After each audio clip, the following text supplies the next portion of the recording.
I would like to read from the screenshot of the smartphone of a killed Russian soldier. That's an actual screenshot from someone who is dead already.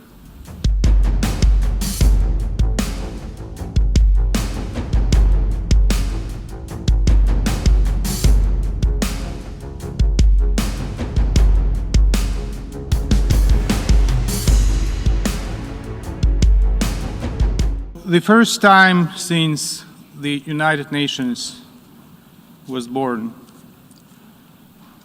there is a full-fledged war in the center of Europe.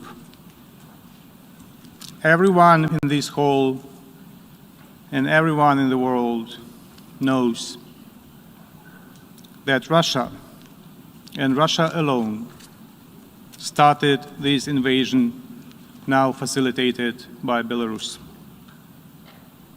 This war was not provoked. It was chosen by someone who is right now sitting in the bunker. We know what happened with the person who sat in the bunker in Berlin in May 1945.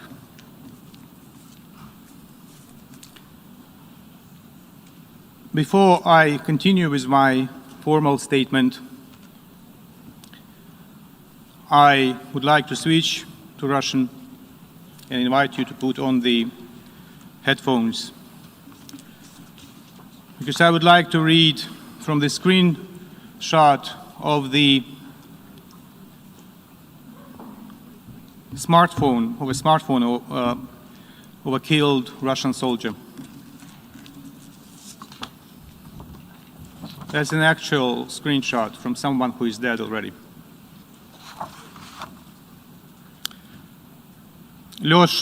Alyosha, how are you doing? Why has it been so long since you responded? Are you really in training exercises? Asks the mother of the killed soldier. Moments before he was killed. Mama, I'm no longer in Crimea.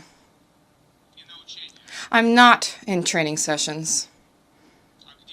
Where are you then? Papa is asking whether I can send you a parcel. What kind of a parcel, Mama, can you send me? What are you talking about? What happened? Mama, I'm in Ukraine. There is a real war raging here. I'm afraid. We are bombing all of the cities together, even targeting civilians. We were told that they would welcome us, and they are falling under our armored vehicles, throwing themselves under the wheels and not allowing us to pass. They call us fascists. Mama, this is so hard. And this was several moments before he was killed.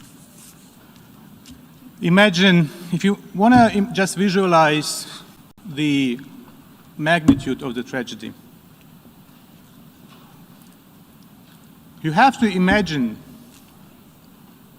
next to you, next to every nameplate of every single country in this General Assembly, more than 30 souls of killed Russian soldiers already. Next to every name of every single country in this assembly. 30 plus killed Russian soldiers. Hundreds of killed Ukrainians. Dozens of killed children. And it goes on and on and on.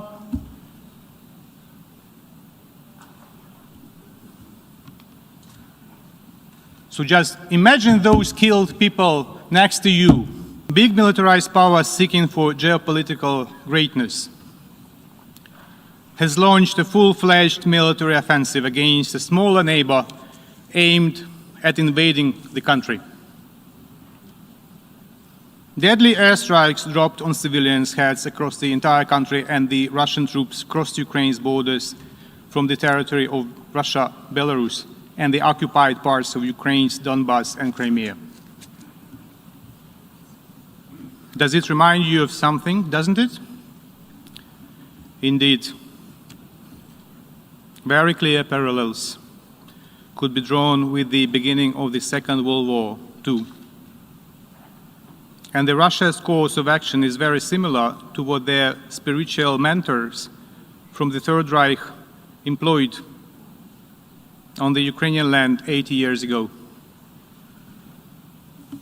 Just one, the most recent example of human sufferings, example of war crime.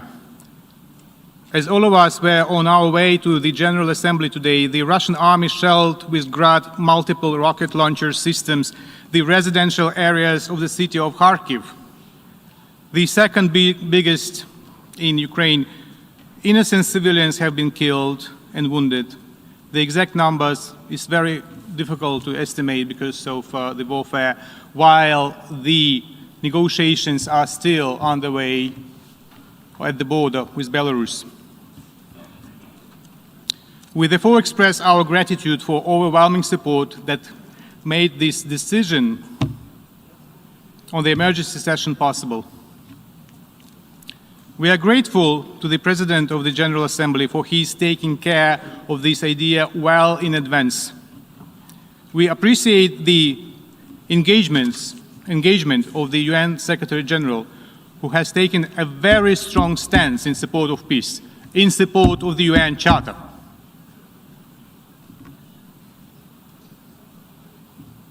We have been prompted to call for an emergency special session as the level of the threat to the global security has been equated to that of the Second World War,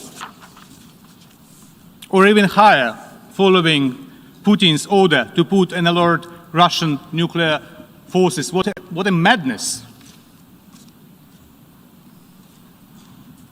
If he wants to kill himself, he doesn't need to use nuclear arsenal. He has to do what the guy in Berlin did in a bunker in May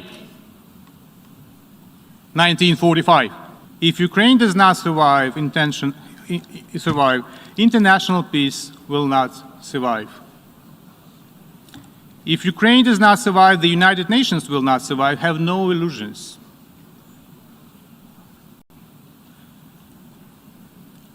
If Ukraine does not survive, we cannot be surprised if democracy fails next.